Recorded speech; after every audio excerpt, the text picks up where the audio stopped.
And I'm impressed by the reports that have been brought by the chairpersons.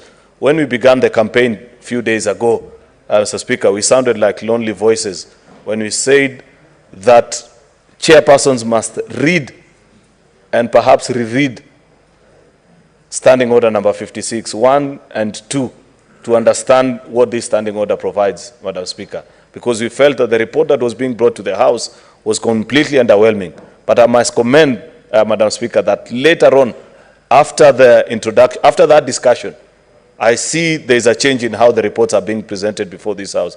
They are more updated, Madam Speaker, and it's not just about quoting statistics.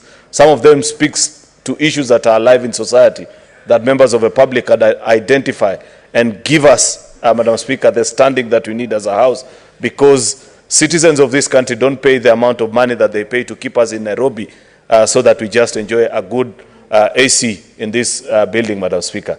Madam Speaker, I'll take perhaps a short time, because I do appreciate that it's only 20 minutes allocated to all the senators, and therefore maybe each of us should do perhaps 2 or 3 minutes only and be able to compress our comments and thoughts on what has been said.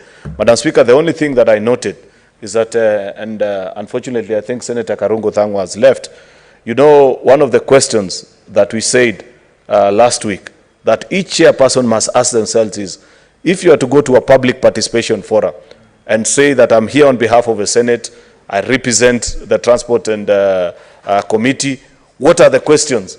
Out of 5 questions that members of the public will ask you, what is likely to take the center stage? And I think any public meeting today on transport-related issues will not end. At least each of the 3 of the first 5 speakers, Madam Speaker, will speak on this topic of road safety.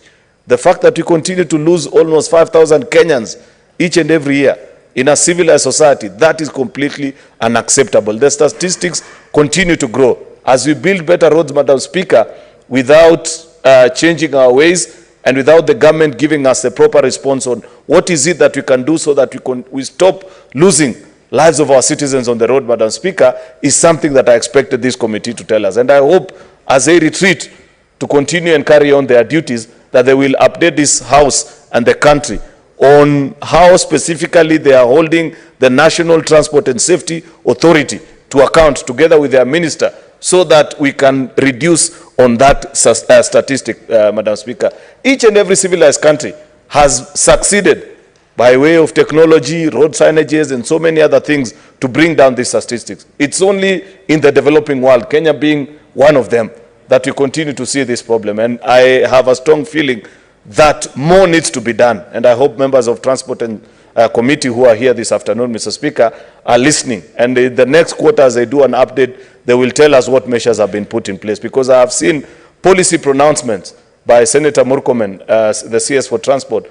But as a House that is charged with the mandate of oversight, is to hold now this cabinet secretary to action. Compare what they say in public to what is actually happening, Madam Speaker, so that we know for sure that a lot is being done. Madam Speaker, I say this because you know that last month the people of Cheruiyot were visited with heavy tragedy when we lost more than 50 Kenyans in one go due to a traffic accident. And I hope that this committee, in honor of such victims and many other Kenyans that continue to lose their life through no fault of their own, just because we haven't been properly organized around the road safety topic, Madam Speaker, can feel that their government understands the challenges that they're going through.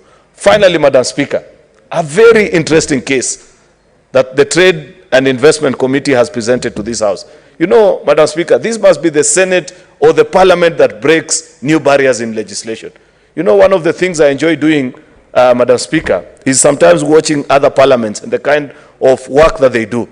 I enjoyed in 2021, post-COVID, Madam Speaker, the trials that used to happen in the Senate of the US.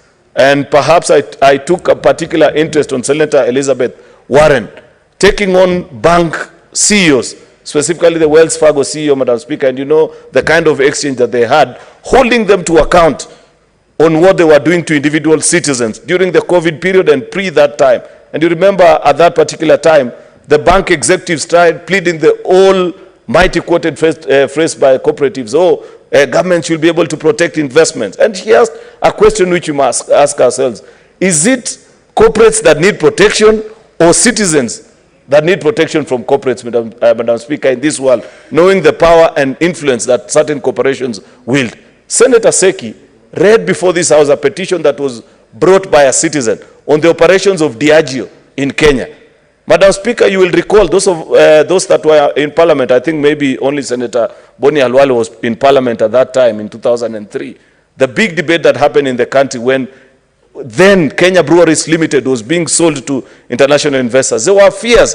And what has happened if what the Kenyan what the petitioner that has brought that petition to this House is alleging is true, then the fears of Kenyans at that particular time have been confirmed.